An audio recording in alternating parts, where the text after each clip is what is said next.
The Molinari driver, Cesare Scotti, had lost his life, and some of the works entries have withdrawn from Windermere as a mark of respect.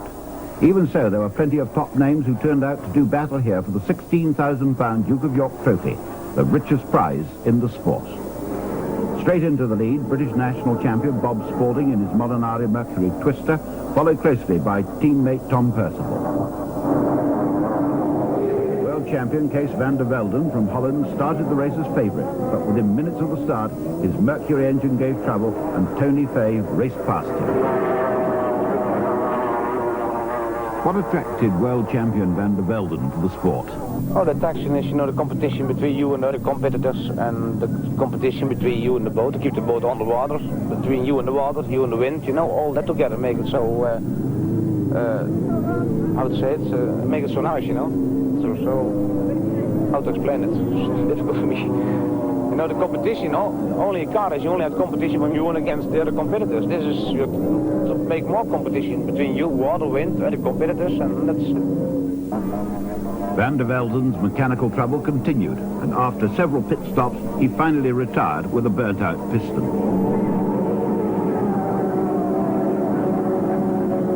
The champion's retirement let into third place the Cougar Johnson of Bill Badsey and Clive Hook, with its dramatic new air scoop at the stern, giving an added power boost. Lying fourth, Jeff Edwards, number 20, in the Yardley Johnson Scimitar.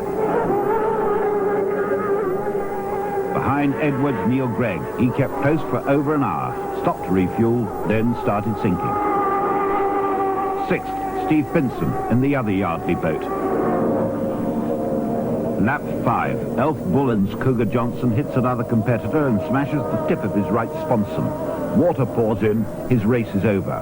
But what did you think was special about Windermere? So Windermere is noted for windy conditions, winds that come at you all of a sudden, whereas straight lines up and down you can sort of go into the wind, and there's not so much cross winds, but here you've got vast open spaces, and you get the blistery winds that come across and throw the boat from one side to the other. But other than that, it's a fabulous course. With one of the 3 hours gone, the pace began to bite. Of 31 starters, 8 boats were out.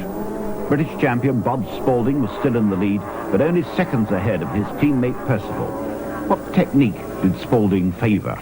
Probably the same as any marathon race. That's a race of more than an hour.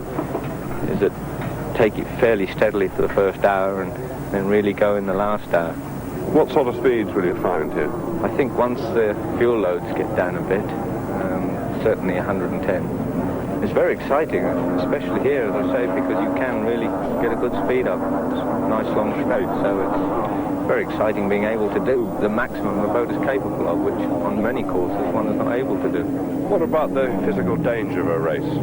I think more about not falling out of the boat and getting hurt landing in the water or something. My fear is the boats coming up behind. I like to think they're behind anyhow. The man who was behind him with a third of the race gone, Tom Percival. What was his reaction? Certainly very, very exciting. It's difficult to describe what a boat travelling at somewhere 110 miles an hour on water feels like, but contrary to what people think, we don't have a tremendous amount of buffeting. We have a lot of sideways gyrations and a certain amount of up and down movement in the boat. We have a lot of torque on the steering wheel. It makes your arms a little tired. You're not really wrestling with it, but on these long straightaways, you've got to keep the boat riding very high and very fast, and you've got to keep the boat floating as you make the turn, that is to say, to keep plenty of lift in it, because if it drops down too hard, it'll swirl round too tight and possibly roll on itself, and if of course you don't get it down, then it's going to slide out and you could have the danger of running into another competitor.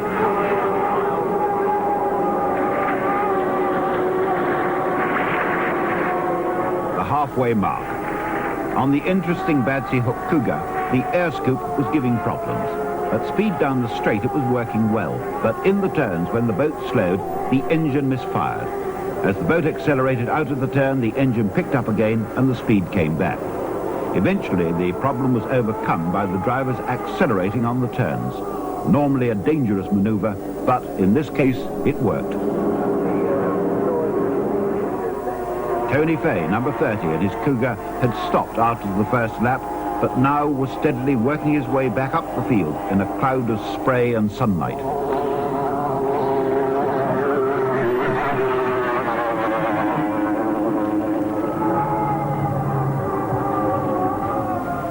A pit stop for the race leader, Bob Spaulding. A few moments break from the strain of the race. Only seconds separated him from second-place man Percival. About 30 gallons of fuel went aboard in 25 seconds, a good time by any standards.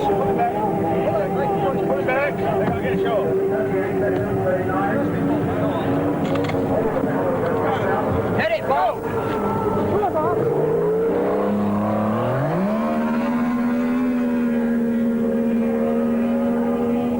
When runner-up Tom Percival came into the pits, his hopes of a win had been shattered. A spectator boat had crossed the course in front of him when he was travelling at over 100 miles an hour. And although he slowed down, he hit the cruiser's wake too fast, and the boat became airborne, slamming down so hard that the engine was torn off its mountings. He had no choice but to retire. Another caller in the pits, Clive Hook, takes over from South African Bill Badsey and the Johnson Cougar. This is the boat to watch. At the end of the race, it will make the headlines.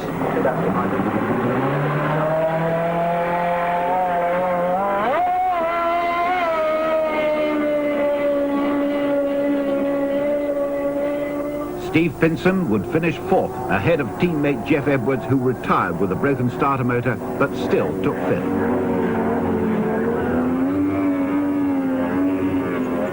In the end, Bob Spaulding didn't win. A blown gasket dashed his hopes, but he managed to nurse a sick engine to finish third. Tony Fay and his Cougar Johnson showed a rare determination.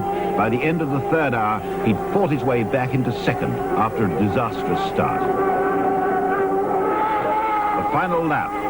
Leader Clive Hook takes the Cougar flat out round the course for the last time.